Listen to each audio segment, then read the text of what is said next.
مومن کرام آپ حضرات سے التماس ہے ایک مرتبہ سورہ حمد اور تین مرتبہ سورہ توحید کی تلاوت فرما کر کے مرحوم مغفور علامہ عادل اختر صاحب اور میرے عزیز میثم زیدی صاحب کے تمام مرحومین خصوصاً کے دو بڑے بھائی اور ان کو استاد مولانا شاکر صاحب ان کی ارواح کو ایصال فرما دیں۔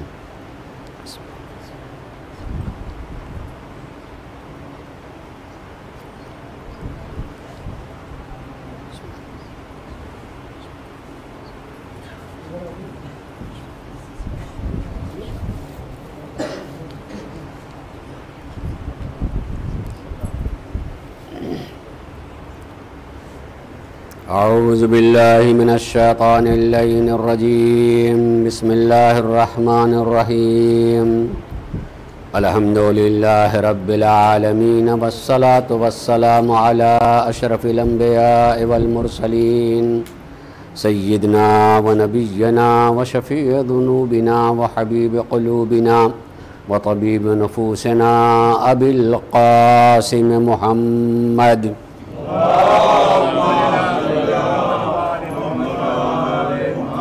وعلى أهل بيته الطيبين الطاهرين المعصومين ولعنة الله على أعدائهم أجمعين من يومنا هذا إلى يوم الدين أما بعد فقد قال الله سبحانه تبارك وتعالى في كتابه الكريم وهو أصدق القائلين وقوله الحق بسم الله الرحمن الرحيم والله أخرجكم من بطون أمهاتكم لا تعلمون شيئا وجعل لكم السمع والأبصار والأفئدة لعلكم تشكرون صلوات پڑھیں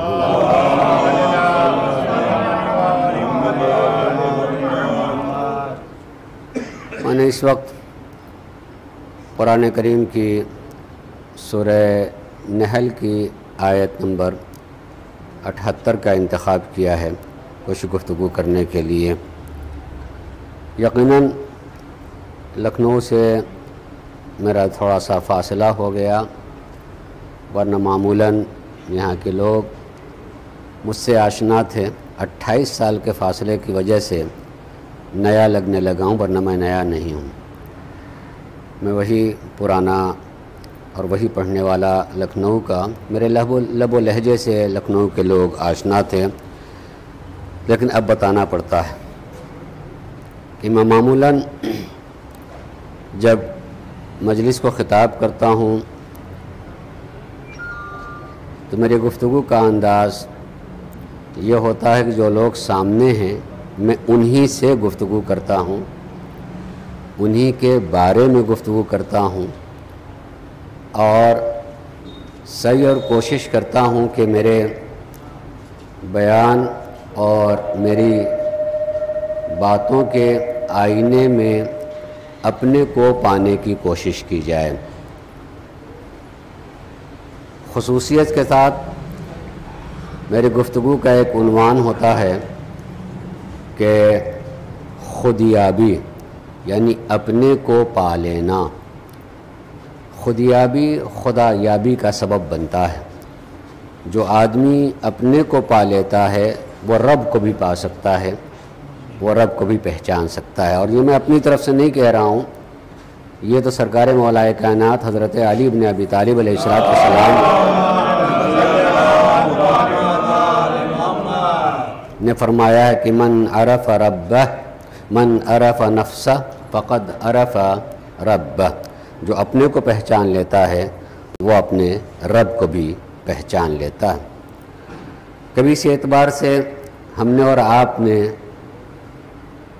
سوچا، غور کیا کہ اپنے کو پہچاننے کا مطلب کیا ہوتا ہے، اپنے کو پانے کا مطلب کیا ہوتا ہے۔ اگر انہی باتوں کی طرف آدمی متوجہ نہیں ہوگا کہ اپنے کو پانا کیا میں اپنے کو بھی نہیں جانتا۔ یقین کیجئے کہ اگر کوئی بھی انسان تھوڑی دیر غور کرے گا تو اسے محسوس ہوگا کہ ہاں میں اپنے کو کھوئے ہوئے ہوں، میں اپنے کو پہچانتا نہیں ہوں۔ تشریف لائے مولانا، تشریف لائے۔ علیہ السلام ورحمۃ اللہ۔ صلوات پڑھیں محمد علیہ وسلم پر۔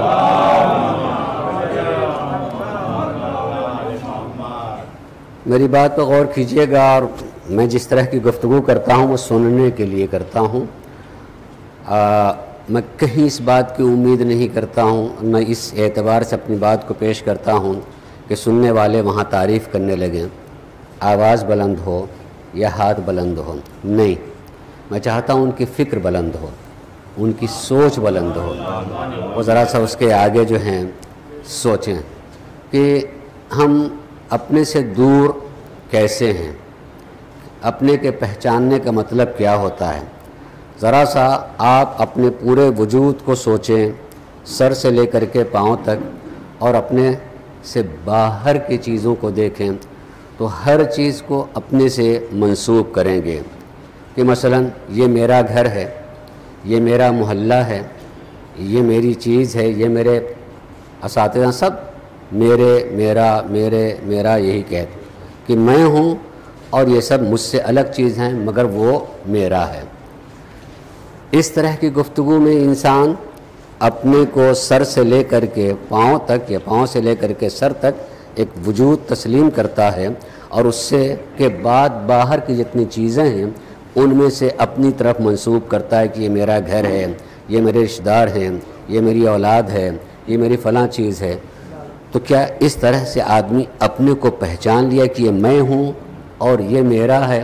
نہیں، قطعاً یہ پہچان کا ذریعہ نہیں ہے۔ ذرا سا غور کیجیے گا۔ علیکم السلام ورحمۃ اللہ وبرکاتہ۔ میری بات پہ غور کیجیے گا۔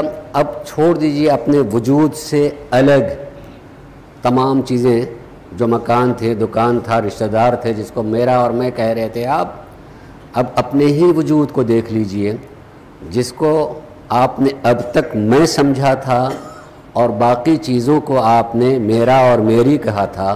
اب ان چیزوں کو جو میرا اور میری تھی اس کو الگ چھوڑ دیجئے، جس کو آپ نے میں سمجھا تھا اسی کو دیکھیں تو اس میں جتنی چیزیں ہیں، ہاتھ، آنکھ، کان، سر، دماغ، پاؤں، اب اس کو بھی آپ وہی کہیں گے، یہ میرا ہاتھ ہے، یہ میری آنکھ ہے، یہ میرے زبان ہے، یہ میرے کان ہیں۔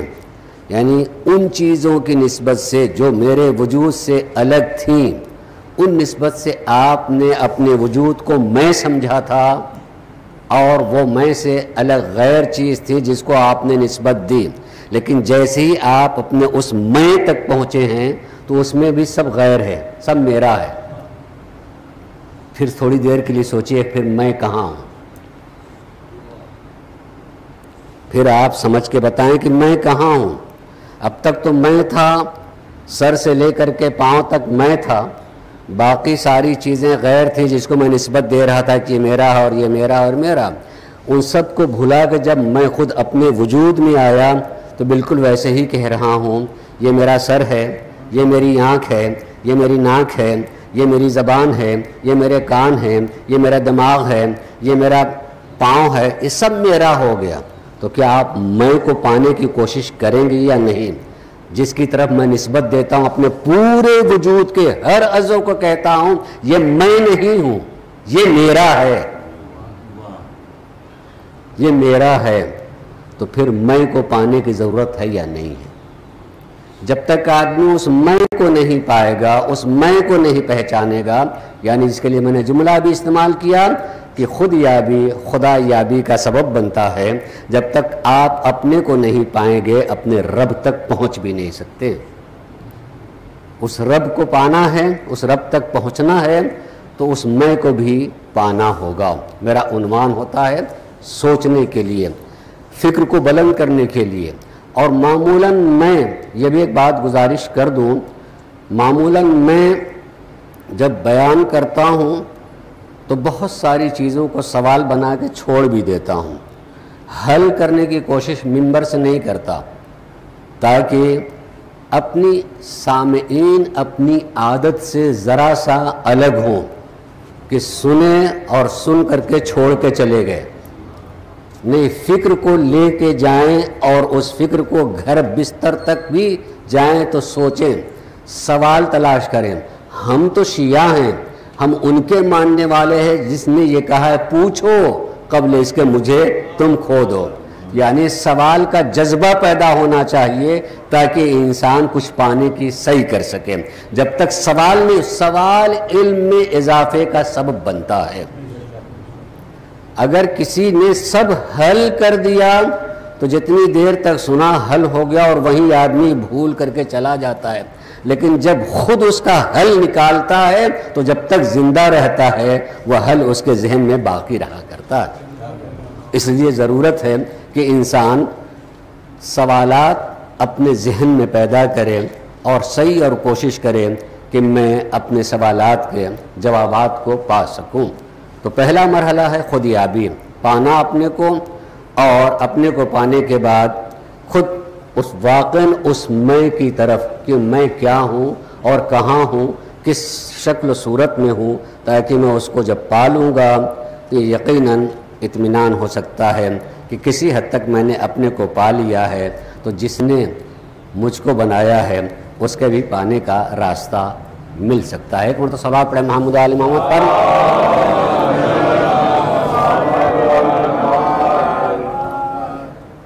دوسری گزارش اس سلسلے میں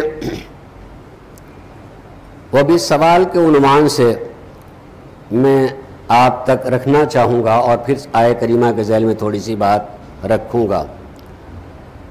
دنیا میں مسلمان بہت ہیں، لیکن وہ سارے مسلمان بہت سارے فرقوں میں ہیں۔ ہم بھی اپنے کو اگر مذہب کے اعتبار سے پہچنواتے ہیں تو اپنے کو کہتے ہیں ہم جعفری ہیں، ہم جعفری ہیں۔ ہمارا امتیاز دوسروں کی نسبت سے کیا ہے؟ ہم دوسروں کی نسبت سے ہمارا امتیاز کیا ہے؟ ہماری شناخت کیا ہے؟ ہم کیسے کہہ سکتے ہیں کہ دوسروں کی نسبت سے ہم الگ ہیں، وہ الگ ہیں؟ تفصیل طلب ہے، مگر پھر بھی یہ بھی میں ایک سوال کے عنوان سے اس وقت کہہ رہا ہوں، سوچئے گا۔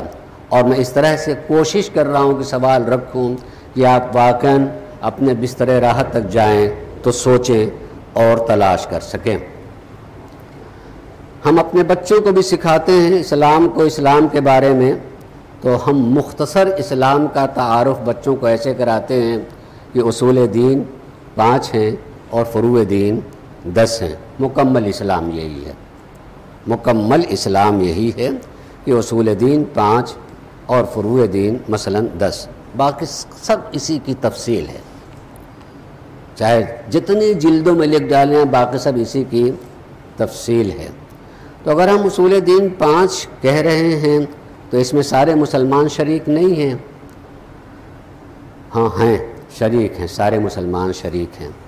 ہو سکتا ہے کہ کہیں کہیں وہ لفظوں کے تعریف میں الگ ہو جائیں، جیسے مثلا ہم کہیں امامت یا نبوت، اصل اس کی ہے ہدایت، وہ نبوت کی شکل میں ہدایت ہو یا امامت کی شکل میں، سب مانتے ہیں اس کو، کوئی ایسا ہے کہ نہ، ہاں وہ ہدایت میں خالی نبوت پر رک گئے ہیں، امامت تک مثلا نہیں آتے ہیں، مگر ہیں ہدایت کے قائل ہیں کہ اللہ کی طرف سے ہدایت کا اہتمام و انتظام ہے، رہے گا۔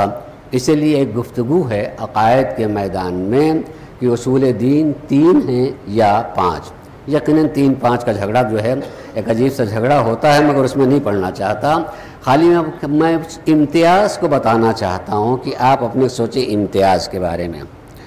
عقائد کی تفصیل میں جب آئیں گے تو 2 عقیدے ایسے ہیں جو شیعوں کو دوسروں سے الگ کرتی ہیں، اور شاید ہم اس سے بے خبر ہیں، ہم اس سے بے خبر ہیں، اس طرف جو ہے ہماری توجہ نہیں ہے۔ وہ 2 عقائد میں سے 2 عقیدے کون سے ہیں جس کو دوسرے نہیں مانتے، اور صرف شیعہ اور مسلک جعفری کا یہ امتیاز ہے؟ وہ 2 عقیدے کیا ہیں؟ ان 2 عقائد میں سے پہلے عقیدے کا نام ہے رجعت۔ رجعت ہم شیعوں کا عقیدہ ہے، اور جو شیعوں کو دوسرے فرقوں سے الگ کرتا ہے۔ مگر کیا واقعاً میں اپنے سے پوچھوں کہ میں جانتا ہوں کہ رجعت کس کو کہتے ہیں؟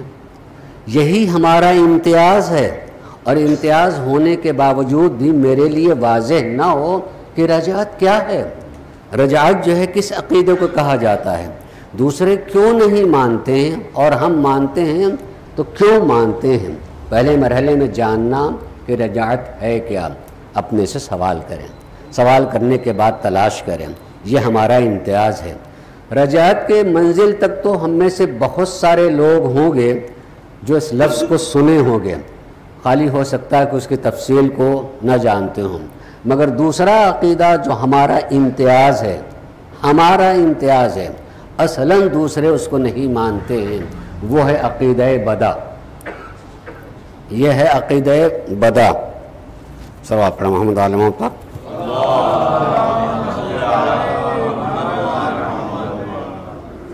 بدا تو عام طور سے ہمارے یہاں بولا ہی نہیں جاتا۔ یقین کیجئے میں ادھر کئی مجلسیں آنے کے بعد میں نے پڑھی، اس میں ایک بات کہی ہے کہ ساری قوموں میں سب سے زیادہ جس قوم کو سننے کا موقع ملتا ہے وہ ہے شیعہ قوم۔ اس سے زیادہ کوئی قوم جو ہے اتنا نہیں سنتی ہے، نہ سننے کا موقع ملتا ہے جتنا شیعوں کو ملتا ہے۔ اگر ایک 60-70 سال کے آدمی سے پوچھا جائے کہ آپ نے کتنی مجلسیں سنی ہوں گی تو بغیر سوچے ہوئے گا کہ سینکڑوں، ہزاروں ہم نے سن رکھی ہیں۔ لیکن اسی سے پوچھا جائے کہ اگر تم نے سینکڑوں یا ہزاروں مجلسیں سنی ہیں، یا کوئی ایسا خطیب نہیں ہے جس کو میں نے نہ سنا ہو، ہندوستان میں کہیں کا مشہور سے مشہور ترین ہو یا بالکل معمولی ہو، کہیں نہ کہیں ہم نے ان کو سنا ہے، اسی آدمی سے اگر یہ پوچھا جائے کہ اگر اتنا آپ نے سنا ہے تو مجھے آپ معصومین علیہ السلام کے اقوال میں سے صرف 5 ایسے قول کو بتا دیجئے جو انسان اور انسانیت کی زندگی سے تعلق رکھتے ہیں کہ ہم کسی دوسری قوم کو اگر سنائیں تو حیرت کرے کہ اس کا قائل کتنا عظیم ہوگا، کہنے والا کتنا عظیم ہے، جس نے اتنی عظیم باتیں کہی ہیں۔ تو 5 تو میں نے بہت زیادہ کہہ دیے، 1-2 بھی آدمی نہیں بتا سکتا ہے۔ جس نے سینکڑوں مجلسیں سنی ہیں، 2 ایسے قول بھی جو سماج سے تعلق رکھتے ہوں، جو زندگی اور معاشرے سے تعلق رکھتے ہوں، جو طریقہ حیات کو بتاتے ہوں، جو انسانیت کی طرف لے کے جانے والے ہوں، کہ دوسروں کو سنایا جائے تو حیرت میں پڑ جائے کہ اتنے عظیم لوگ بھی پائے جاتے ہیں جنہوں نے زندگی کے ایسے آئینے دکھائے ہیں۔ نہیں ملے گا۔ اس کے لیے میں اس آیت کو پڑھتا ہوں کہ قرآن کریم میں سورہ انفال کی آیت نمبر 20 ہے، جا کر کے پڑھیے گا۔ اس میں اللہ تبارک و تعالی ہم سب سے جتنے بھی قاریان قرآن ہیں، جب قرآن پڑھتے ہیں تو ہر پڑھنے والے کو مخاطب کر کے توجہ دلاتا ہے، لا تکونوا کالذین قالوا سمعنا وہم لا یسمعون۔ دیکھو تم لوگ ان لوگوں جیسے نہ بن جانا جو یہ کہتے تو ہیں کہ ہم نے سنا مگر وہ سنتے نہیں۔ یہ قرآن ہے۔ تم ان لوگوں جیسے نہ بننا جو یہ کہتے تو ہیں کہ ہم نے سن لیا، ہم نے سنا مگر وہ سنتے نہیں ہیں۔ اس کا مطلب یہ نہیں ہے کہ قرآن یہ کہنا چاہتا ہے کہ وہ بہرے ہیں۔ یہ آپ کے گھر میں بھی ہو سکتا ہے، میرے گھر میں بھی ایسا ہو سکتا ہے۔ میری اولاد ہے، میں بوڑھا ہو رہا ہوں، میں نے اپنے بچے سے، اپنی اولاد سے، جوان اولاد سے یہ بات کہی، بیٹا ذرا سا وہ کام ہے کر لینا۔ 1-2 گھنٹے ہو گئے اور وہ کام نہیں ہوا۔ 2-3 گھنٹے کے بعد پھر اسی بیٹے کا چہرہ سامنے آیا تو میں کیا کہوں گا؟ تم نے سنا نہیں نا، تم نے سنا نہیں نا۔ پھر بھی اس نے نہیں کیا، 2-4 گھنٹے اور گزر گئے، پھر اس کا سامنا ہوا تو میں کیا کہوں گا؟ یہی تو، کب سنو گے، کیسے سنو گے، یہی تو کہیں گے نا۔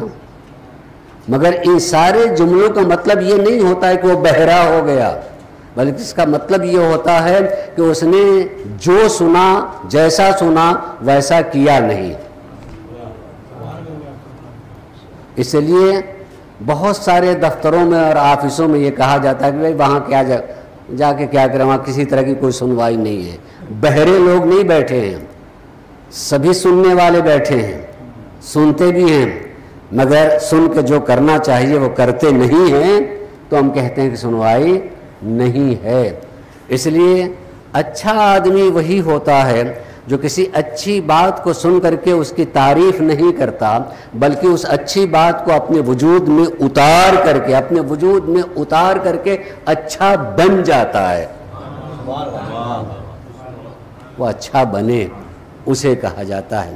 اس لیے ہمیں سننے کے لیے اتنا وقت دیتے ہیں، سنیں تو پانے کے لیے. اس لیے ایک لفظ بولوں کہ ایک ہوتی ہے ذکر اور ایک ہوتی ہے فکر. ذکر ہمیشہ پائی ہوئی چیزوں کا ہوتا ہے اور فکر پانے کے لیے ہوا کرتی ہے. ہمارے ہاں صرف ذکر ہوتا ہے، فکر جو ہے نہیں. فکر پانے کے لیے ہوتا ہے، فکر پانے کے لیے. اس لیے دماغ کو، اپنے ذہن کو فکر کی راہ پر لگائیں تو ہر روز انمول موتیاں ملا کریں گی اور انسان کو محسوس ہوگا کہ میرے علم میں اضافہ ہو رہا ہے. میں کچھ پا رہا ہوں، خدا کی قسم. میں نے سرکار سید الشہداء حضرت امام حسین صاحب السلام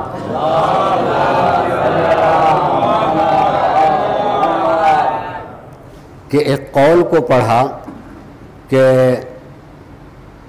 آپ نے فرمایا کہ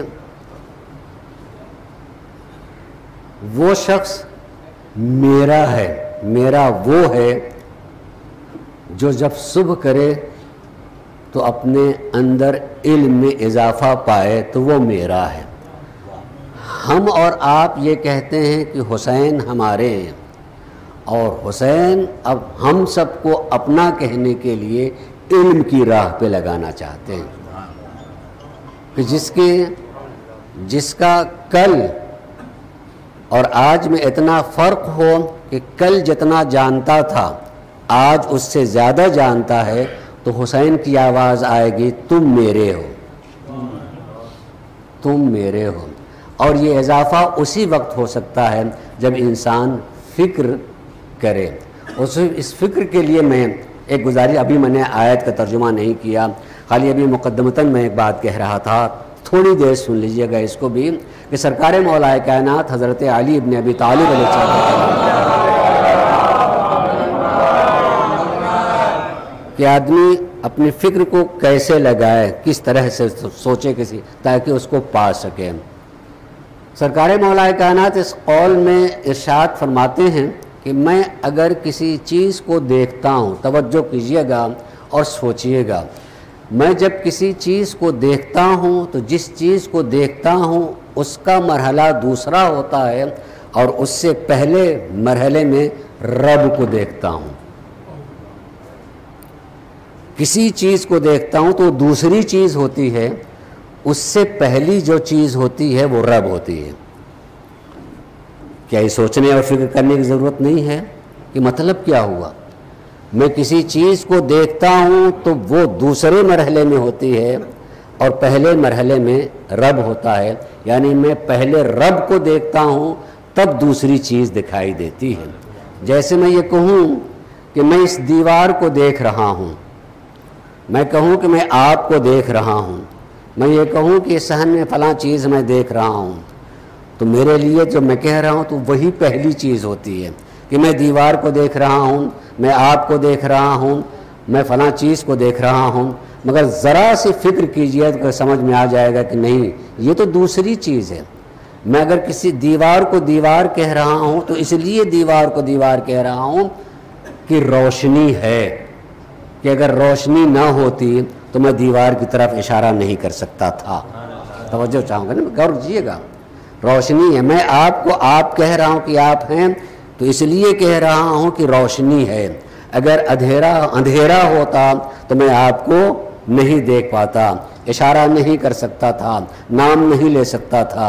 تو اس کا مطلب یہ ہے کہ میں اگر آپ کو کہہ رہا ہوں کہ آپ ہیں، دیوار کو کہہ رہا ہوں کہ دیوار ہے، صحن میں فلاں چیز ہے اس کو کہہ رہا ہوں فلاں چیز ہے، تو وہ دوسری ہے۔ پہلی چیز ہے روشنی، اور اسی کو جب قرآن میں پڑھیے گا تو اللہ نے کیا کہا ہے؟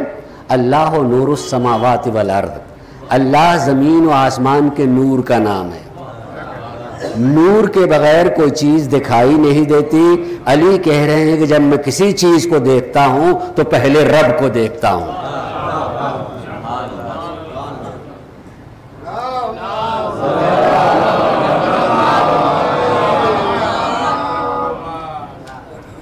اس طرح سے آدمی، ہمارے لیے نور غائب ہے، بالکل نور غائب ہے، اس نور سے کوئی چیز دکھائی دے رہی ہوتی ہے تو ہماری ساری توجہ اس کی طرف ہوا، جبکہ وہ دوسرے مرحلے میں۔ اگر اس طریقے سے سوچے گا تو ہر جگہ انسان جو ہے اس بات کو پانے لگے گا کہ اللہ ہر جگہ ہے اور وہ دیکھ رہا ہے، میں نہیں دیکھ رہا ہوں مگر وہ دیکھ رہا ہے۔ اس لیے علی کہہ رہے ہیں میں کسی چیز کو دیکھتا ہوں تو دیکھی ہوئی چیز دوسرے مرحلے کی ہوتی ہے، پہلے رب دکھائی دیتا ہے۔ خدا کی قسم انسان اگر اس طریقے سے سوچے گا اور ہر جگہ ہر لمحے اپنے رب کو پائے گا تو یقین کیجیے اچھا کرے گا تو اسے خوشی نصیب ہوگی کہ جس کے لیے میں کر رہا ہوں وہ دیکھ رہا ہے، اور اگر ڈر والی چیز کر رہا ہوگا تو توبہ کی توفیق حاصل ہوگی کہ جو سزا دینے والا ہے وہ دیکھ رہا ہے۔ اس طریقے سے انسان جو ہے خود سازی کی طرف بڑھتا چلا جائے گا، اپنے کو بنانے کی طرف بڑھتا چلا جائے گا۔ اس لیے ضرورت ہے کہ انسان اس طرح سے سوچے، اس طرح سے فکر کرے۔ میری عمر 50 سال ہو گئی مجلسیں پڑھنے کی، اور میں نے دنیا کے گوشے گوشے میں مجلسیں پڑھی ہیں اور پڑھ رہا ہوں، لیکن کبھی نہ کبھی انسان کی فکر بدلتی ہے اور بدلنا چاہیے، سوچ بدلتی ہے کہ یہ میرا لباس علم یا عالم ہونے کی حیثیت سے پہچانوانے کا لباس نہیں ہے، بلکہ یہ ذمہ داریوں کا بوجھ ہے۔ یہ لباس ذمہ داریوں کا بوجھ ہے۔ قرآن کریم میں پروردگار عالم نے یہ نہیں کہا ہے کہ ہر آدمی جائے علم حاصل کرنے کے لیے، یہ کہا ہے کچھ لوگ جائیں علم حاصل کرنے کے لیے، اور علم کو حاصل کرنے کے بعد جب واپس آئیں تو دوسروں تک وہ حاصل کیا ہوا علم پہنچائیں، اس تک پہنچائیں۔ یہ توفیق حاصل ہوئی ہے۔ تو اپنی ذمہ داریوں کو آدمی جب تک ادا نہیں کرے گا، ایسے ہی لوگ جگہوں پر جہاں تک پہنچنا چاہیے وہاں تک لوگ پہنچ نہیں سکتے۔ میں نے ایک حدیث خاتون جنت حضرت فاطمہ الزہرا سلام اللہ علیہا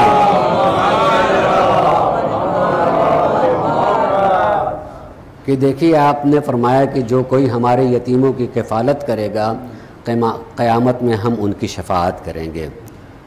جن کے سامنے آپ فرما رہی تھی ان میں سے ایک نے کہا ہم اور آپ کے یتیموں کی کفالت کریں؟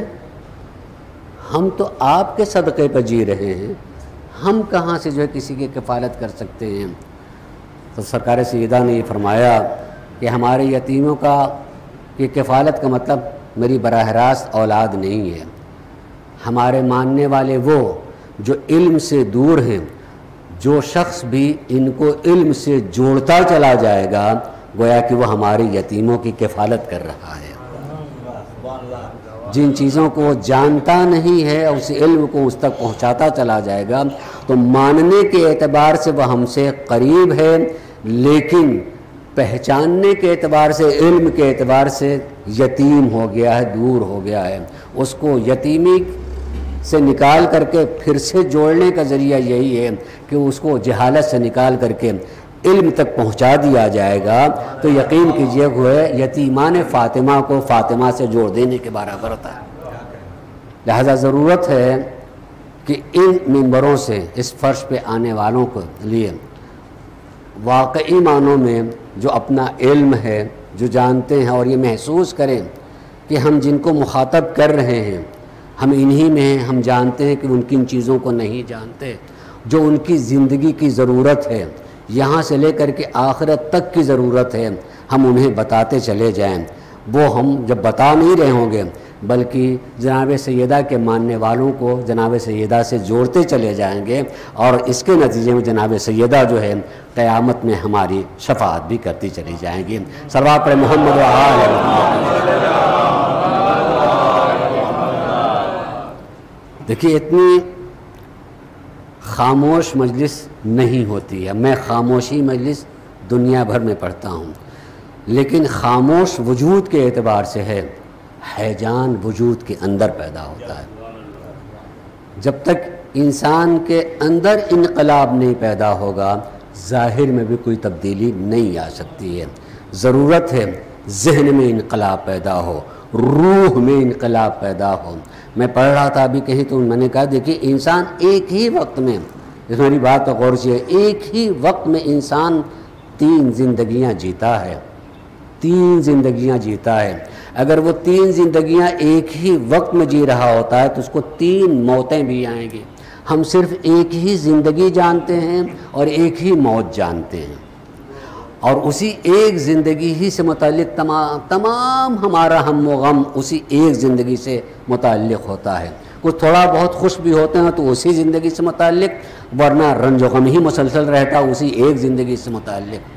وہ ایک زندگی جس زندگی کو ہم جانتے ہیں وہ ہے بدن کی زندگی، وہ بدن کی زندگی ہے، اور دوسری 2 زندگیوں کے بارے میں ہم نے کبھی سوچا ہی نہیں ہے، جانتے ہی نہیں ہیں۔ میں بہت مختصر کر کے تاکہ میں اپنے اس حدیث سے متعلق، اس آیت سے متعلق تھوڑا سا کہہ سکوں بہت اختصار کے ساتھ، کہ بدن کی زندگی ہم صرف جیتے ہیں، اس لیے ہمارا رنج اور ہمارا غم اسی بدن سے متعلق ہوتا ہے۔ مولانا مکان نہیں ہے، دکان نہیں ہے، یہ پریشانی ہے، سب اسی بدن کی زندگی کے لیے ہے، جبکہ اس بدن کی زندگی 100 سال کے اندر اندر ہوتی ہے، بہت مختصر زندگی ہوتی ہے، لیکن اس کے لیے آدمی پریشان ہوتا ہے 1000 سال سے بھی زیادہ کا، پریشانی اس سے متعلق ہوتی ہے، اسی بدن کی زندگی سے متعلق خالی۔ اور آرام اور سکون کے سلسلے میں 2 لفظیں بولتا ہے، اسی جسم کے آرام سے متعلق دوڑ رہا ہوتا، اور جسم کے آرام کو بھول کر کے، اس کے آرام کو بھول کر کے سکون کی طرف، مگر سمجھتا نہیں کہ آرام کسے کہتے ہیں اور سکون کسے کہتے ہیں۔ اگر اس کو بھی سمجھ لے کہ آرام کسے کہا جاتا ہے، سکون کسے کہا جاتا ہے، تو شاید کسی حد تک مسئلہ حل ہو سکتا ہے۔ آرام کا تعلق بدن سے ہوتا ہے اور سکون کا تعلق روح سے ہوتا ہے۔ یقین کیجئے گا اگر روح کو سکون حاصل ہو جائے تو جسم پریشانیوں میں رہ کر کے بھی مطمئن رہا کرتا ہے۔ اس لیے ضرورت ہے کہ انسان دوسری زندگی کی طرف متوجہ ہو، اور وہ ہے روح کی زندگی۔ اگر انسان روح کو زندہ رکھے واقعی معنوں میں اور اس کے سکون کی طرف بڑھتا چلا جائے تو کبھی اس کے جسم کی پریشانی کا احساس نہیں ہوگا کہ ہم پریشان ہیں، اس لیے کہ روح مطمئن ہے۔ خدا کی قسم جس کی روح مطمئن ہو جاتی ہے اسے کانٹوں اور بھی سکون کی نیند آ جاتی ہے، سکون کی نیند آتی ہے۔ اس لیے روح کی زندگی کی طرف متوجہ ہونا چاہیے ہے۔ جسم کی زندگی کے لیے کتنا پریشان ہوتے ہیں، کتنی محنت کرتے ہیں، کتنی عرق ریزی ہوتی ہے، کس طرح کے بارے میں ہم کوشش کر رہے ہوتے ہیں۔ کبھی ایک دن کے لیے میں چند لمحے کے لیے سوچیں کہ میں نے اپنی روح کی حیات کے لیے کیا سوچا ہے، روح کو زندہ رکھنے کے لیے میں کیا کر رہا ہوں، کیا کیا ہے۔ میرے اس زندہ جسم میں روح بھی زندہ ہے یا نہیں، میرے زندہ جسم میں میری روح بھی زندہ ہے یا نہیں۔ بس مختصر کر کے تاکہ میں ترجمہ کروں، ورنہ واقعاً مجھے ابھی اور بھی ایک مجلس پڑھنی ہے تو کر کے میں آیت متعلق کچھ کہہ سکوں کہ روح اس حیات کا نام ہے، اس زندہ وجود کا نام ہے کہ اسی سے میرا جسم جو ہے زندہ ہے۔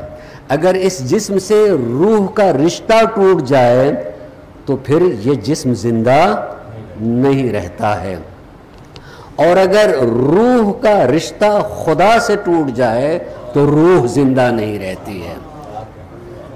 اگر مردہ جسم سے روح کا رشتہ جوڑ دیا جائے تو مردہ جسم زندہ ہو جاتا ہے، ایسے ہی مردہ روح سے خدا کا رشتہ جوڑ دیا جائے تو روح بھی زندہ ہو جاتی ہے۔ میں کہتا ہوں کہ مردہ جسم سے روح کے جوڑنے والے کو مسیحا کہا جاتا ہے، اور روح سے رشتہ خدا ٹوٹ جانے کے بعد جوڑنے والی جگہ کا نام کربلا ہوتا ہے۔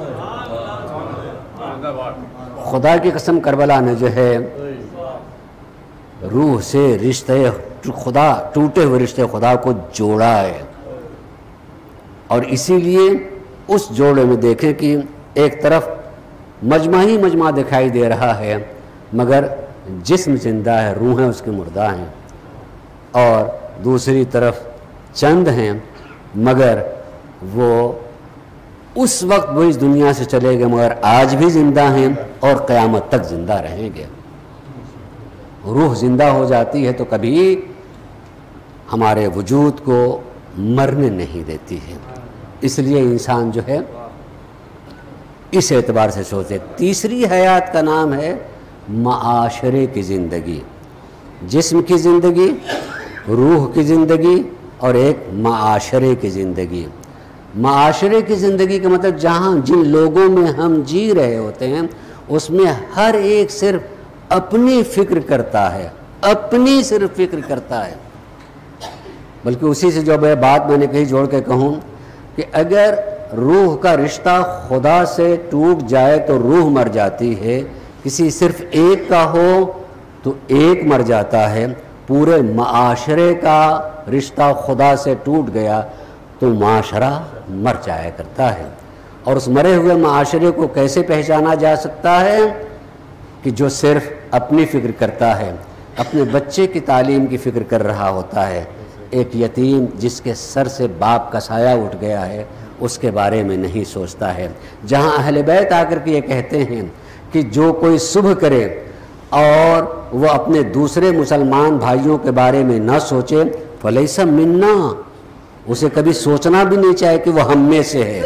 یعنی جو صرف اپنی فکر کرتا ہو، معاشرے کے دوسرے لوگوں کی فکر نہ کرتا ہو، وہ کہتا ہے کہ ہم ان کے ماننے والے ہیں، مگر جن کے ماننے والے کہہ رہے ہیں وہ کہتا ہے کہ اس کا تعلق ہم سے کوئی کچھ بھی نہیں ہے۔ اس کی مثال میں دے دوں عزیزوں کی، جیسے کہیں ایک مردار پڑا ہوا ہو اور وہ پڑے پڑے اس کا جسم سڑنے لگے تو اس میں چلتے پھرتے بہت سارے کیڑے دکھائی دینا شروع کر دیں گے، لیکن وہ جسم ساکت پڑا ہوا ہے، متحرک وہ کیڑے ہیں۔ مردہ سماج بھی ایسے ہی ہوتا ہے جس میں چلتے پھرتے لوگ تو دکھائی دے رہے ہیں مگر سب کی فکر اپنی ہے، کسی دوسرے کی فکر نہیں کرتا ہے، تو اسے مردہ سماج کہا جاتا ہے۔ مذہب اور اسلام اور کربلا ہمیں انفرادیت سے اجتماعیت کی طرف لے کر کے آتا ہے اور زندگی سکھاتا ہے۔ اے فرش عزائے حسین پہ آنے والوں، چاہیے کہ ہمیں سوچیں اور خالی سن کر کے اٹھ نہ جائیں، بلکہ جیسا سنیں ویسا عمل کریں تو حسین والے بنتے چلے جائیں گے۔ صلوات پڑھیں محمد آل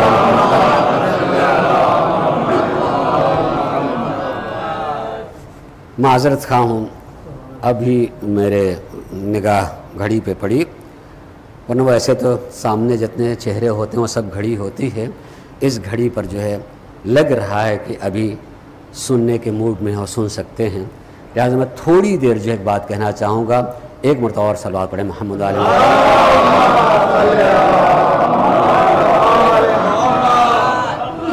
چونکہ ایک عالم ایک فیلسوف کی مجلس تھی اس لیے میں نے اس آیت کا انتخاب کیا تھا کہ میں کچھ تھوڑی سی بات کروں گا، اور میرا مقدمے میں تقریباً سارا وقت چلا گیا، لیکن میں پڑھنے کا موقع ملتا رہتا ہے، میں پڑھوں گا۔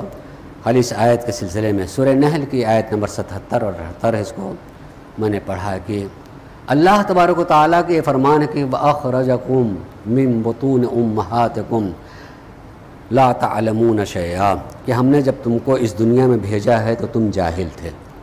یقیناً جو بھی شکم مادر سے اس دنیا میں آتا ہے وہ پڑھا لکھا نہیں آتا ہے، لیکن جب بھی میں نے اس آیت کو پڑھا ہے ترجمہ کیا تو کبھی کبھی میرے ذہن میں یہ بات آتی تھی، کیا اللہ یہ کہنا چاہتا ہے کہ واہ میں نے انسان کو جاہل پیدا کیا، جاہل پیدا کرنے پر کوئی فخر کی بات ہے؟ نہیں، یقیناً فخر کی بات نہیں ہے۔ اس میں ایک رخ تھا جو میں اس وقت نہیں بیان کروں گا، کہ اس وقت جب انسان پیدا ہوتا اور جاہل ہوتا ہے وہ اس کے حق میں ہے، وہ جہالت اس کے حق میں ہے۔ کیوں اس وقت نہیں کہوں گا، لیکن بہرحال اللہ نے کہا جب اس دنیا میں تم آتے ہو تو بالکل کچھ بھی نہیں جانتے ہم، مگر اس کے بعد فوراً اللہ یہ کہتا ہے کہ جعل لکم السمع والابصار والافئدہ، لیکن میں نے تمہیں کان دیے اور تمہیں آنکھیں دی، والافئدہ اور عقل دی۔ میں نے ابھی یہاں ترجمہ عقل کیا اور ابھی عقلی کرا، عقل دیے۔ تین چیزوں کا ذکر کیا، کان، آنکھ اور عقل۔ گویا اللہ ہی کہتا ہے پیدا تو کیا ہے جاہل، مگر علم حاصل کرنے کے آلات دے کر کے بھیجے ہیں، علم حاصل کرنے کے آلات دے کے ہم نے بھیجے ہیں۔ پہلا جو نام لیا کان کا، سب سے پہلا جو علم حاصل ہوتا ہے وہ کان کے ذریعے سے ہوتا ہے۔ ابھی پیدا ہونے والا بچہ جس کی آنکھ ابھی کام نہیں کر رہی ہوتی ہے، آنکھ کھلی بھی ہو تو کسی چیز کو جانتا نہیں کہ یہ میری ماں ہے، یہ میرے باپ ہیں، یہ میرے بھائی، یہ میرا مکان ہے، کچھ نہیں جانتا۔ آنکھ کھلی ہے، دیکھ بھی رہا ہے، مگر ابھی آنکھ کے ذریعے سے کوئی علم نہیں ہو رہا ہے، مگر کان سے علم ہونے لگتا ہے۔ کان سے یعنی اگر ایک دم سے کوئی بہت تیز آواز اسے کان سے ٹکرا جائے تو وہ رونے لگے گا، اس کا رونا بتاتا ہے کہ میں نے کچھ سیکھا، میں نے کچھ جانا اور اس سے میں نے خطرہ محسوس کیا۔ تو کان ذریعہ ہے علم حاصل کرنے کا، اور پہلا ذریعہ ہے کان علم کے حاصل کرنے کا، اور دوسرا ذریعہ ہے آنکھ، کہ آنکھ اس کے بعد دھیرے دھیرے کام کرنے لگتی ہے، اور جب کام کرنے لگے تب آنکھ کے ذریعے سے وہ پہچاننے لگتا ہے ماں ہے یا باپ ہے یا بہن ہے بھائی ہے، دشمن ہے کہ دوست ہے، میرے حق میں ہی یا مجھ کو نقصان پہنچانے والا ہے، وہ آنکھ کے ذریعے سے پہچاننے لگا، علم میں اس کا اضافہ ہونے لگتا ہے۔ اور اسی کے بعد ہماری آنکھ کے ذریعے سے نہ جانے کروڑوں میل دور چمکتے ہوئے ستارے کو دیکھا ہے، تو آنکھ نے دیکھ کر کے جانا کہ ایک ستارہ ہے، چمکتی ہوئی چیز ہے۔ اس کے بعد اگر علم کا کوئی ذریعہ ہے تو وہ ہے عقل۔ اب عقل کام کرنا شروع کر دیتی ہے کہ کیا اس کا بھی کوئی بنانے والا ہے، اس سے آگے بھی کوئی ہے یا کوئی نہیں ہے، یعنی گویا کہ قریب ترین کے علم سے لے کر کے دور ترین جس کو نہ دیکھ سکتا ہے نہ سن سکتا ہے، اس کے بھی پہچاننے کی صلاحیت اس کے اندر آنے لگتی، وہ اس کو جاننے لگتا ہے۔ تین چیزیں دے کر کے پروردگار عالم نے کہا کہ ہم نے تم کو کان دیے، تم کو آنکھیں دی، تمہیں عقل دی، لعلکم تشکرون، میں امید کرتا ہوں کہ تم شاکر بندے بن جاؤ، قدرداں بن جاؤ، کہ جس نے جاہل پیدا کر کے علم کے ایسے آلات دے دیے ہیں کہ جس سے ہم علم کی دنیا میں سیر کر سکتے ہیں۔ شکر لفظوں سے الفاظ کے دہرانے کا نام نہیں ہوتا ہے، جیسے جیسے علم بڑھتے جائے اسی اعتبار سے ان علم کے آلات کو دینے والے کے قدر کو پہچان کر کے اس کے شکر گزار بندے بن جائیں، اس سے بڑا کوئی شکریہ ادا نہیں ہو سکتا۔ صلوات پڑھیں محمد و آل محمد پر۔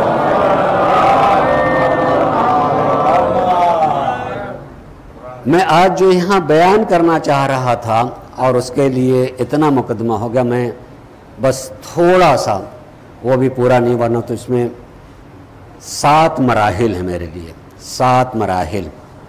ہم ہندوستان میں رہ رہے ہیں، ہندوستان میں عام طور سے ایک لفظ بولا تھا 7 جنم، 7 جنموں کا ساتھ۔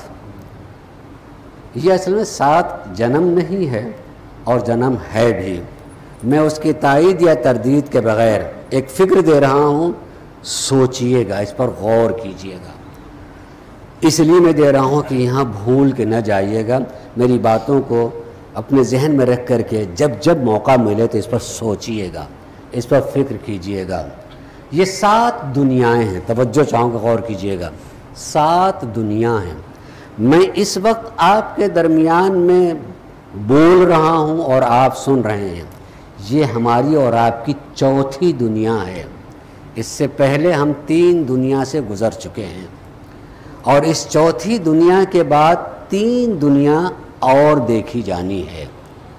3 دنیا میں ہم ہی جائیں گے۔ اس کو بہت مختصر کر کے مولا کے قول کو پیش کر دوں کہ سرکار مولا کائنات حضرت علی ابن ابی طالب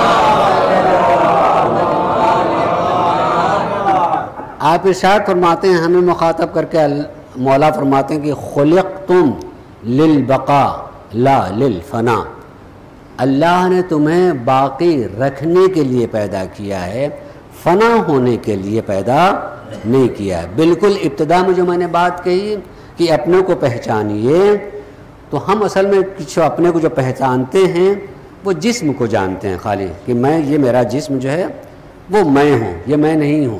اس کو تو فنا ہے، موت آئے گی، جسم جو فنا ہو جائے گا، مٹی ہو جائے گا۔ اور میرے مولا نے کہا ہے کہ تم بقا کے لیے پیدا کیے گئے ہو۔ تو کیا آپ اپنی پہلی دنیا کے بارے میں سوچیں گے کہ نہیں کہ ہم میری پہلی دنیا کیا تھی جہاں سے ہم ہوتے ہوئے اس چوتھی دنیا تک آئے ہیں؟ میں نے کہا کہ میں تفصیل نہیں پیش کروں گا، بتا رہا ہوں، مجھ سے بہتر آپ سوچ سکتے ہیں اور اپنے کو پا سکتے ہیں۔ ہماری پہلی دنیا وہ ہے جب اللہ تبارک و تعالی نے جناب حضرت آدم کو جو مٹی کا پتلا بنا کر کے نہ جانے کتنی مدت تک رکھا، اور اس مدت تک رکھنے کے بعد اللہ نے قرآن میں بیان کیا ہے، پھر میں نے اس میں اپنی روح پھونکی اور وہ بشر بن گئے۔ جب وہ بشر بن گئے تو اس کے بعد اللہ تفصیل بیان کرتا ہے کہ اس نسل آدم سے قیامت تک جتنے لوگ بھی پیدا ہونے والے تھے سب کو پروردگار عالم نے وجود دیا، اور وجود دینے کے بعد سب سے اللہ نے گفتگو کی، اور گفتگو کرتے ہوئے کیا کہا تھا؟ الست ربکم، کیا میں تمہارا پروردگار نہیں ہوں؟ میں بھی تھا، آپ بھی تھے، ہمارے آباء و اجداد بھی تھے، ہماری آنے والی نسلیں اور ان سے بھی آنے والی نسلیں سبھی تھیں۔ اور اللہ نے کہا کہ جب میں نے سب کو وجود دے کر کے ان سے پوچھا کہ الست ربکم، کیا میں تمہارا پروردگار نہیں ہوں؟ قالوا بلا، قرآن کیا ہے؟ سب نے کہا ہاں تو ہمارا پروردگار ہے۔ یعنی وہ ہماری پہلی دنیا تھی۔ اس عالم کو عالم ذر کہا جاتا ہے۔ عالم ذر، آپ جو ذریت بولتے ہیں، ذریت وہ ذر سے ہے۔ ذر چھوٹے سے ذرے کو کہا جاتا ہے، اتنا چھوٹا جسے ٹکڑا نہ کیا جا سکے وہ ذرہ ہوتا ہے۔ اس ذرے کی شکل میں سب کو پروردگار عالم نے وجود دے کر کے گفتگو کی ہے۔ ہم نے اللہ سے کلام کیا، اس کے کلام کو سنا، اس نے کہا کہ کیا میں تمہارا پروردگار نہیں ہوں؟ ہم سب نے جواب دیا، اور اسی چیز کو یاد دلا رہا پروردگار عالم سورہ یاسین میں، الم آحد علیکم یا بنی آدم، اے اولاد آدم، کیا میں نے تم سے معاہدہ نہیں کیا تھا؟ تم سے عہد و پیمان نہیں لیا تھا؟ یاد دلا رہا پروردگار عالم، ہمیں یاد دلا رہا کہ یاد کرو، ہم نے تم سے عہد و پیمان لیا تھا۔ ہماری پہلی دنیا کا نام ہے عالم ذر یا روز الست، وہ الست ربکم کا وہ پہلی دنیا ہے۔ اس کے بعد پروردگار عالم نے ہمیں دوسری دنیا میں بھیجا۔ اس دوسری دنیا کا نام کیا ہے؟ صلب پدر، اسلاب میں اللہ تبارک و تعالی نے صلب آدم میں پلٹا دیا۔ قیامت تک جتنے پیدا ہونے والے تھے سب کو وجود دے کر کے پھر صلب میں، اسلاب میں پروردگار عالم نے واپس کر دیا، اور وہ اسلاب میں جو آ گئے آ چکے، جو آنے والے ہیں وہ آئیں گے، مگر صلب پدر ہی سے آئیں گے۔ اللہ وہ ہماری دنیا صلب پدر ہے، تفصیل طلب ہی ہے مگر میں ابھی نہیں بیان کر رہا ہوں۔ تیسری دنیا شکم مادر، ماں کا پیٹ ہماری تیسری دنیا ہے۔ اس دنیا کے بارے میں تھوڑا سا کہنا چاہوں گا، اور یہ میری اختتام گفتگو ہوگی، غور کیجئے گا اس پر کہ شکم مادر ہماری تیسری دنیا ہے۔ اس دنیا میں آتے ہیں اتفاق سے، ہم ایسے دور میں زندگی گزار رہے ہیں کہ جس دور میں تیسری دنیا کے حالات کو چوتھی دنیا میں رہنے والا سمجھ لیتا ہے، جان لیتا ہے، دیکھ لیتا ہے۔ شکم مادر میں کیا ہے یہ بھی جان لیتا ہے، کیسا ہے یہ بھی جان لیتا ہے، ناقص ہے یا اس میں ہر چیز مکمل ہے یہ بھی جان لیتا ہے۔ یعنی تیسری دنیا میں رہنے والا، پلنے والا بچہ جن جن حالات سے گزر رہا ہوتا ہے چوتھی دنیا کا آدمی جانتا ہے، بہتر طریقے سے جانتا ہے۔ صرف اتنی گزارش کرنا چاہوں گا کہ ایک لمحے، یہ میری فکر ہے، اس کو ذہن میں رکھیے گا کہ چوتھی دنیا میں پلنے والے وجود سے اگر پوچھا جائے کہ بھائی تمہارے ہاتھ کیوں ہیں، تو کیا اس چوتھی دنیا میں کوئی جواب ہے؟ تمہاری یہ آنکھ کس لیے ہے، تو کیا اس تیسری دنیا میں اس کا کوئی جواب ہے؟ یہ زبان کیوں تمہیں ملی ہے، کیا تیسری دنیا میں اس کا کوئی جواب ہے؟ یہ تمہیں قدم کیوں ملے ہیں، تیسری دنیا میں کیا اس کا کوئی جواب ہے؟ اس لیے کہ وہاں کوئی زمین نہیں ہے جہاں چلنا ہے، وہاں کوئی دکان نہیں ہے جہاں جا کے خرید کر کے کچھ جو ہے کھانا ہے، مثلا کچھ بھی نہیں ہے۔ ہاتھ تیسری دنیا کے لیے نہیں ہے، آنکھ تیسری دنیا کے لیے نہیں ہے، زبان تیسری دنیا کے لیے نہیں ہے، قدم تیسری دنیا کے لیے نہیں ہے، یہ ساری چیزیں چوتھی دنیا کے لیے ہیں جس کو تیسری دنیا میں مکمل کرنا ہے۔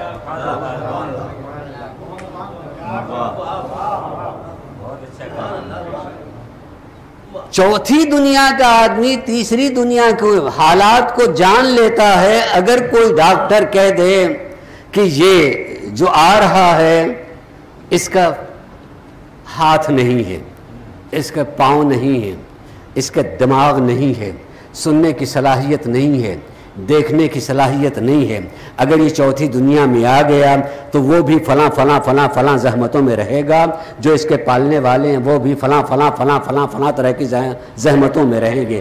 بہتر یہی ہے کہ یہاں اس کو روک دیا جائے، یہی اس کا خاتمہ کر دیا جائے۔ تو جو دعاؤں سے وجود میں آیا تھا ان کمیوں کو دیکھ کر کے اس کو آنے نہیں دیتا، اور آدمی اپنے ہی خون کا قتل وہیں کر دیتا ہے۔ میں کیوں یہ بات کہہ رہا ہوں کہ تیسری دنیا میں ان کی کوئی ضرورت نہیں تھی، ان سب چیزوں کی ضرورت چوتھی دنیا میں تھی، اور جس کا وہ اپنا خون ہے وہ بھی جب دیکھ لیتا ہے کہ چوتھی دنیا کی ضروریات کو لے کے نہیں آ رہا ہے تو اپنے ہی خون کو ختم کر دیتا ہے۔ اب اگر چوتھی دنیا میں کہا جائے کہ پانچویں دنیا میں فلاں فلاں چیزوں کی ضرورت ہے، یہی پورا کر لینا،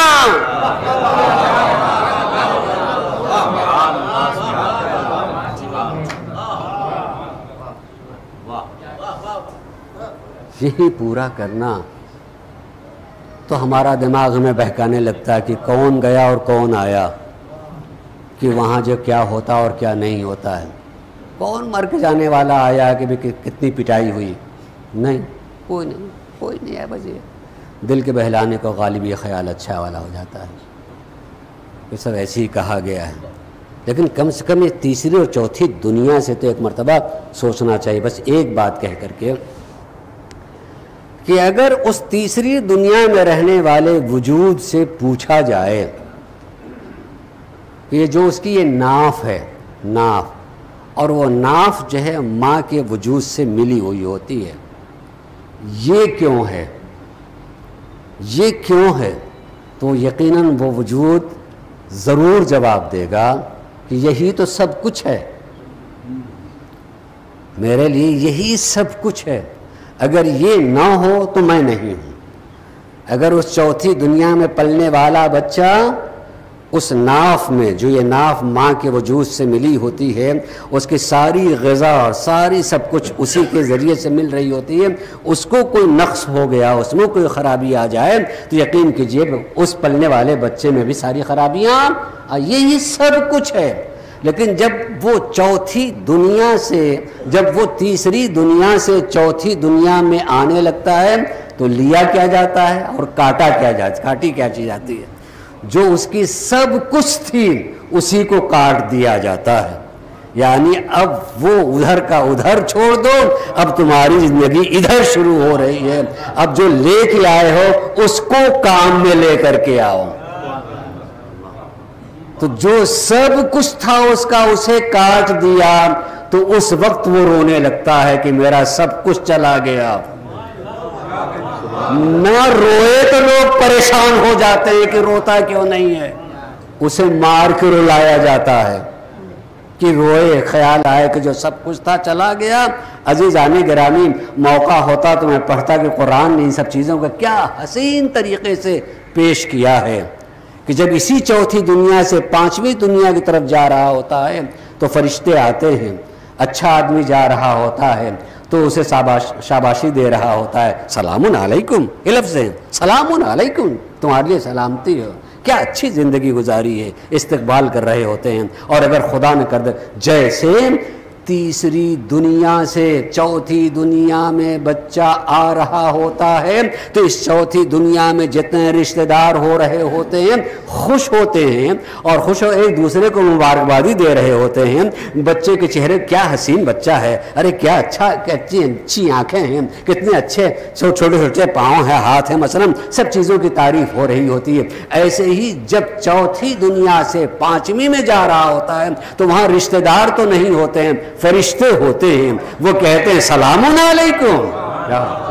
اگر اچھا اسی دنیا میں ساری چیزیں پوری کر کے جا رہا ہوتا ہے تو ادھر کرے سلام علیکم، سلامتی ہو، کیا اچھی زندگی گزاری ہے، کس طریقے سے اچھی۔ اور اگر خدا نہ کر دو جیسے یہ تیسری دنیا سے چوتھی دنیا میں آنے والا بچہ کوئی نقص لے کر کے آیا ہو، ہاتھ نہ ہو، پاؤں نہ ہو، منہ ٹیڑھے ہوں، دل میں سوراخ ہو مثلا، تو ٹھیک ہے سب ہنستے نہیں ہیں، افسوس بھی کر رہے ہوتے ہیں، دیکھیے بچہ کتنا تکلیفوں کا بچہ، سب کچھ کر رہے ہوتے ہیں مثلا۔ ایسے ہی ادھر جب جا رہا تو نقص کے ساتھ بھی جا رہا ہوتا تو قرآن کہتا ہے کہ فرشتے اس کو پیٹتے بھی ہیں، وہیں سے اس کی سزا شروع ہونے لگتی ہے۔ کب ہماری آنکھ کھلے گی اور کب ہم اپنے کو پہچانیں گے نہیں کہ پہچان کی طرف جائیں، ہم بقا کے لیے ہیں، بقا کے لیے باقی رہیں گے۔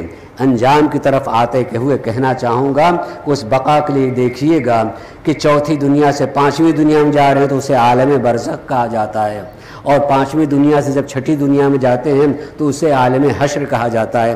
میں سب پہ پڑھتا ہوں اور پڑھنے کی چیزیں ہیں۔ عالم حشر کے بعد جو ساتویں دنیا ہوتی ہے تو اس کے لیے قرآن نے کہا ہے وہ دو دنیا ہیں۔ اگر پہلے سے ساری ضرورتیں پورا کر کے جا رہا ہے تو اس کی ایک دنیا ہے جسے جنت کہا جاتا ہے، تو وہاں جب جائے گا تو اس کے لیے قرآن نے کہا وَهُمْ فِيهَا خَالِدُونَ، یہ جنت میں جانے والے اب ہمیشہ ہمیشہ جنت میں رہیں گے۔ اور اگر ضرورتیں پورا کر کے نہیں جا رہا ہے تو اس کی دنیا جہنم ہے، اور اس کے لیے کہا وَهُمْ فِيهَا خَالِدُونَ، یہ پورا کر کے نہیں آیا تو اس کی بقا تو ہے مگر جہنم ہے، اور جہنم میں ہمیشہ ہمیشہ کے لیے رہے گا۔ عزیزان گرامی سوچئے، فکر کیجئے، ہم دنیا سے چوتھی دنیا میں آئے ہیں، چوتھی سے پانچویں چھٹی اور ساتویں دنیا تک جانا ہے۔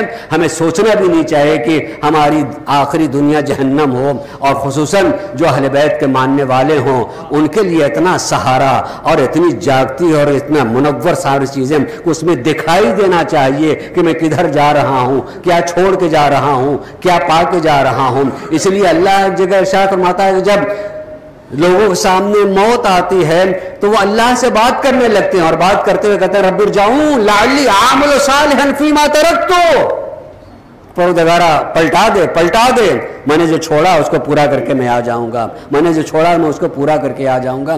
یعنی جب دوسری دنیا میں جا رہا ہوتا ہے تو پتہ لگ جاتا ہے کہ میں نے اس دنیا میں کیا چھوڑا ہے اور اگلی دنیا کے لیے کیا لیا ہے۔ کیا لیا ہے۔ عزیزان گرامی، قبل اس کے کہ وہ وقت آئے اور وہاں گفتگو کریں، اسی وقت گفتگو کرنا چاہیے اپنے سے کہ میں نے کیا چھوڑا ہے اور کیا پا لیا ہے۔ یقین کیجئے گا، جب انسان اے فرش عزائے حسین پہ آنے والوں اور اس فرش پہ آ کر کے جو ہے ذکر حسین سے فائدہ اٹھانے والوں، حسین کو پہچانیں اور اس کے احسان کو مانیں کہ انہیں نے ہم کو قرآن سے مربوط کر دیا ہے، انہیں نے ہمیں قرآن سے مربوط کیا ہے، قرآن کی روشنی سے ہمیں مربوط کیا ہے، اور وہاں تک لانے والے امام حسین اپنے پورے خانوادے کو اس راہ میں دینے کے بعد جو ہے ہمیں اس سے جوڑا ہے۔ ہمیں سوچنا چاہیے کربلا میں کیا کیا لٹا کے ہمیں کیا کیا چیزیں دی ہیں، تو ہمیں نتیجہ دکھائی دینے لگے گا واقعی معنوں میں۔ بس اتنی ہی بات کہہ کر کے اتنا کہوں گا، بالکل آخری بات کہہ رہا ہوں، ہاں جو بھی اس دنیا سے جاتا ہے کچھ چیزیں چھوڑ کے جاتا ہے، آل اولاد چھوڑ کر کے جاتا ہے، اور یقیناً جیسے تیسری دنیا میں سے چوتھی دنیا میں آنے والا ہوتا ہے تو گھر کے لوگ خوشیاں منا رہے ہوتے ہیں، ایسے ہی جب چوتھی دنیا سے پانچویں دنیا میں جا رہا ہوتا ہے تو وہی گھر کے لوگ رو رہے ہوتے ہیں، کہ اب اس دنیا دار رو رہے ہیں، گریہ کر رہے ہوتے ہیں کہ چلا گیا، چلے گئے ہیں، اب نہیں رہ گئے ہیں۔ آدمی گریہ کرتا ہے، جو رہ جاتے ہیں اس میں گریہ کرنے والوں میں سے ہو سکتا ہے کہ بیٹے ہوں، ہو سکتا ہے کہ بیٹیاں ہوں، ہو سکتا ہے کہ دونوں ہوں، مگر جب میں اس کا ذکر کرتا ہوں تو ایک بات کہتا ہوں کہ اللہ نے جنہیں بھی نعمت اولاد سے نوازا ہے اور جن کو بھی پروردگار عالم نے بیٹیوں سے نوازا ہے، تو رسول اللہ کی ایک حدیث کو میں نے دیکھا کہ اللہ اگر نے کسی کو بیٹی دی ہے تو بیٹی نہیں ہوتی، وہ باپ کے جنازے کی زینت ہوتی ہے، بیٹی نہیں، باپ کے جنازے کی زینت ہوتی ہے۔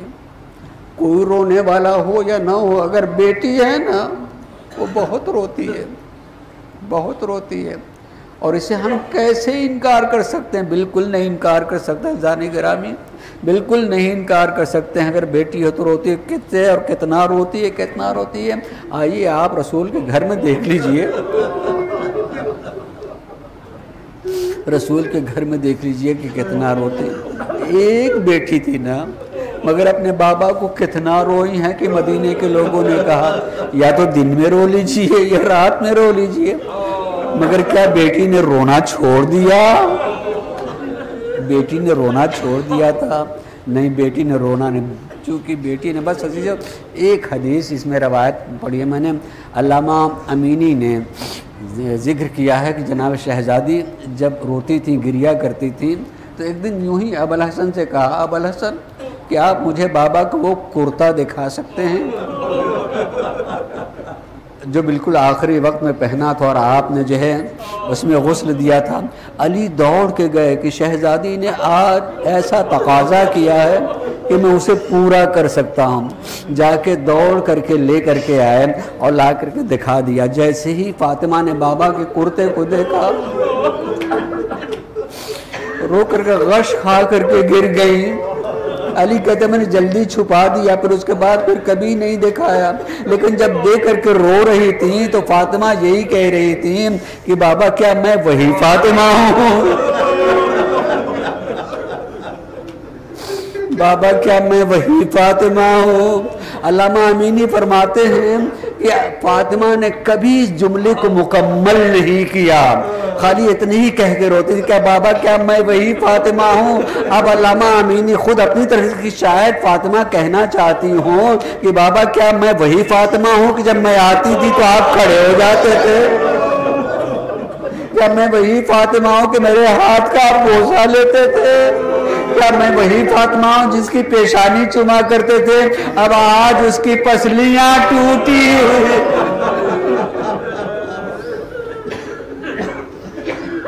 اس کی پسلیاں ٹوٹی ہوئی ہیں۔ اس طریقے سے بیٹی، مگر اس کے باوجود بھی شہزادی نے رونا نہیں چھوڑا۔ لوگوں نے کہا دن رات کی بات کہی تو یقیناً دن رات کو انہیں تبدیل نہیں کیا. ہاں کسی حصے میں اپنے بچوں کو لے کر کے آپ جنت البقیع چلی جا رہی ہیں, وہاں جا کے رو رہی, مگر گویا بتا رہی بیٹی باپ کو بھولا نہیں کرتی ہے, وہ ہمیشہ یاد کیا کرتی ہیں. اسی کے ساتھ ساتھ اگر آپ دیکھیے گا تو دوسری بیٹی کا نام ہے زینب. زینب کو اگر آپ دیکھنا چاہیں تو شب 21 میں دیکھیے گا بابا کے سر پر اپنا, بابا کے سینے پہ اپنا سر رکھے ہوئے ہیں, اور ایک مرتبہ کہہ رہی بابا آپ کے بعد ہمارا کون ہے. خدا کی قسم میں نے دیکھا ہے کہ علی جتنے رونے والے تھے سب کو خاموش کیا, مگر جب زینب آپ کے رو رہی ہیں علی رونا شروع کر دیتے ہیں, آواز سے علی رو رہے ہیں, اور خالی رو نہیں رہے, بیٹی کے بازو کو پکڑ کر کے چومتے چلے جا رہے ہیں. ایک مرتبہ زینب نے کہا بابا اماں فاطمہ نے سب کچھ بتا دیا ہے, ہمیں معلوم ہے. اور اگر تیسری بیٹی کو دیکھنا ہو تو ان کا نام ہے سکینہ. شام غریبہ میں دیکھیے گا رات کی تاریکی میں سکینہ باپ کے جنازے پہ پہنچ کر کے فریاد کر بابا سکینہ نے بڑے تماچے کھائے. الا لعنت اللہ علی قوم الظالمین سیعلم الذین ظلموا ایہم منقلب ینقلبون. پروردگار ہمارے اس مختصر سے عمل کو قبول فرما لیں, ہم مجھے صاحبان حاجت ان کی حاجت کو پورا فرما دیں, جو مریض ہیں انہیں شفا عنایت فرما دیں. پروردگار محمد و آل محمد کا واسطہ پروردگار جن لوگوں کے اظہار ثواب کی مجلس پروردگار ان کے اچھے اعمال کو بڑھا کر کے اپنی بارگاہ میں قبول فرما لے, ان کے تمام چھوٹے بڑے گناہوں کو معاف فرما, ان کے قبور کو منور فرما, جوار معصومین میں جگہ عنایت فرما.